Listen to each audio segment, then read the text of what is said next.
Good morning, students. Chapter Hydrosphere, Part 2, Ocean Currents. But what is ocean? Ocean is a large water body which is present on the Earth's surface. It plays a very important role because almost 70% of the Earth's surface is occupied. Means you can say 3/4 of the total area of the Earth is occupied by water. And ocean separates different continents and islands. It is a part of a water vapor, means it supplies the water vapor for the rain.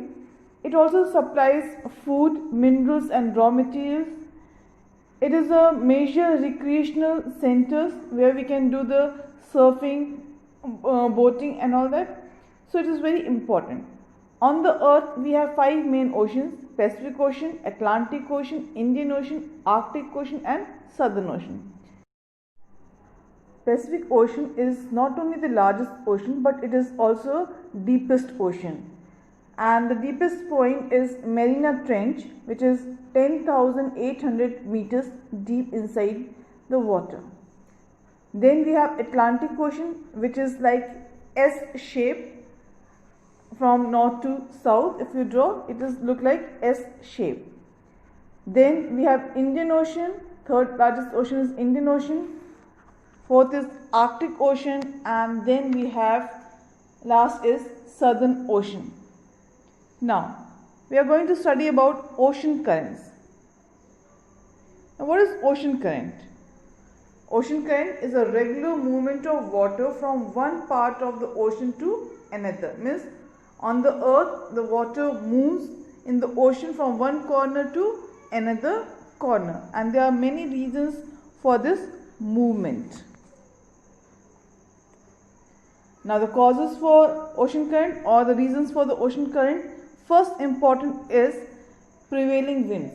Prevailing winds means the direction of the wind, or you can say permanent wind. You can see in the map, these are the direction that is coming from this northeast or southwest, northwest and southeast direction. So this is the permanent direction and always moves. So because of this it gives direction to the water, because water moves with the help of wind. Without wind water will not move at all. Like if you take a glass of water and just keep it will be still.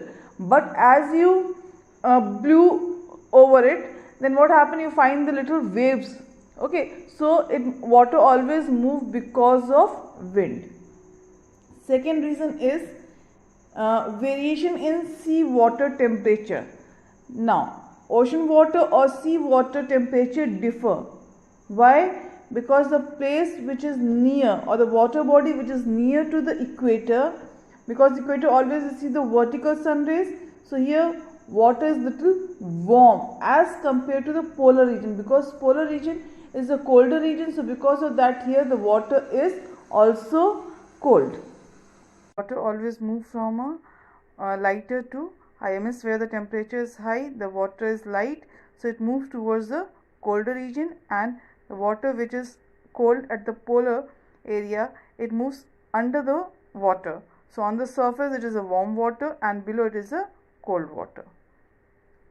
Next is rotation of the earth and Coriolis force. As the earth rotates, it creates a Coriolis force. So because of that what happened? There is a deflection in the direction of wind. The wind deflect to the earth and divide into two parts. One direction towards the right hand side in the northern hemisphere, and southern, that is the left hand side, it moves. Means water moves because of the wind. So as the wind moves, so the direction of the water.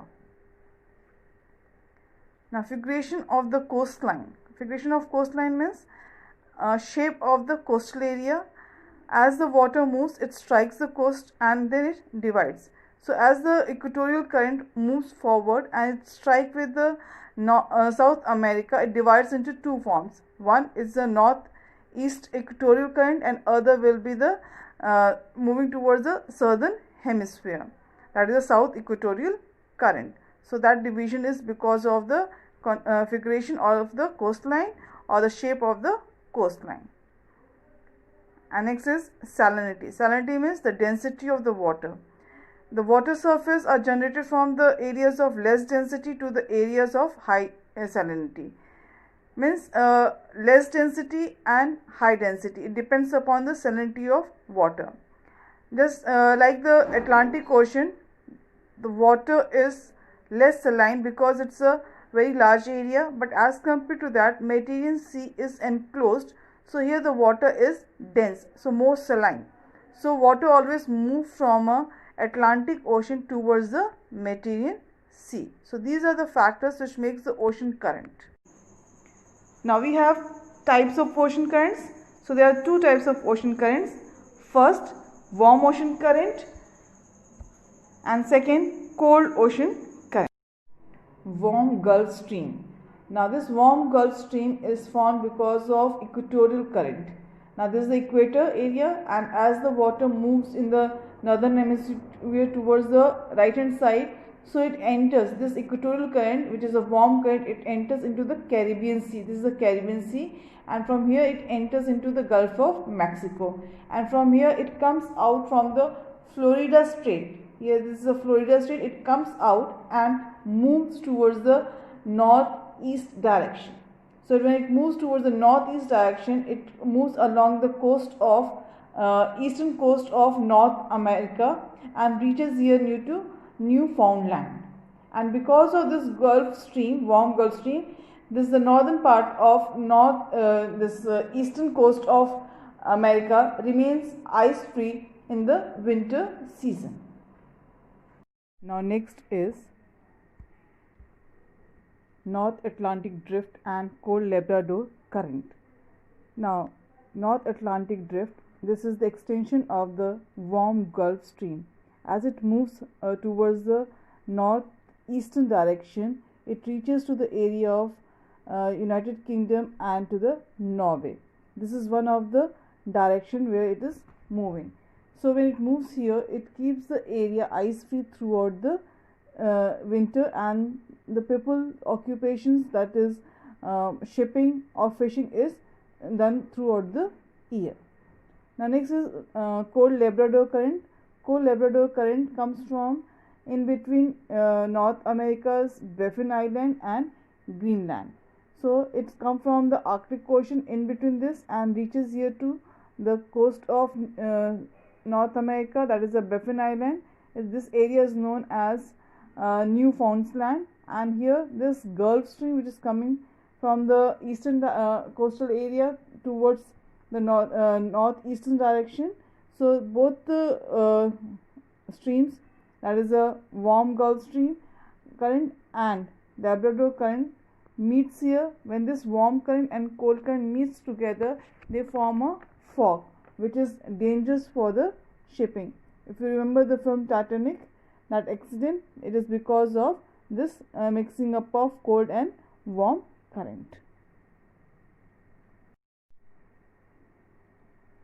Now next current here is in Pacific Ocean, that is cold Oishio current, and this Oishio current comes from the Arctic Ocean in between the Bering Strait and Asia here. So in between that, it comes in the Pacific Ocean and it moves towards the southwest direction.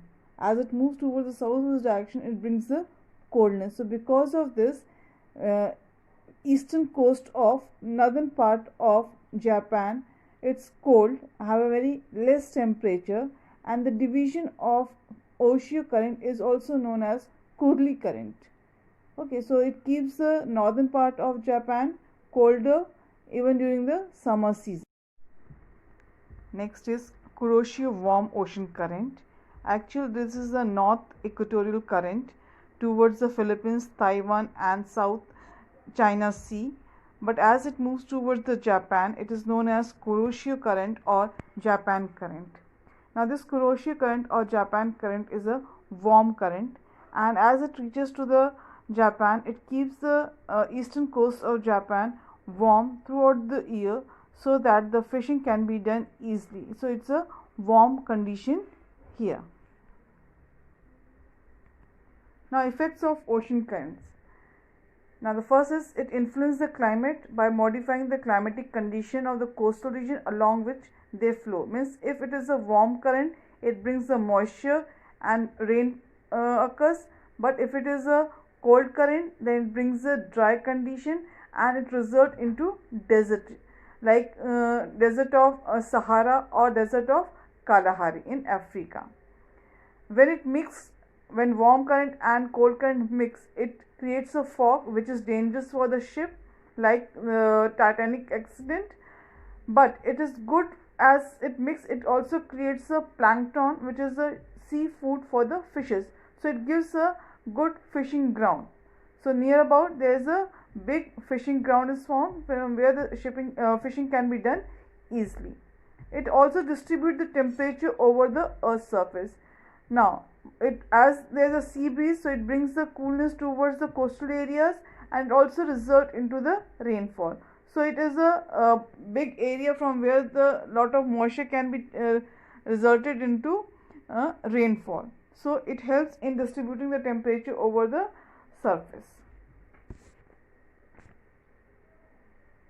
I think this topic is clear to you. Thank you.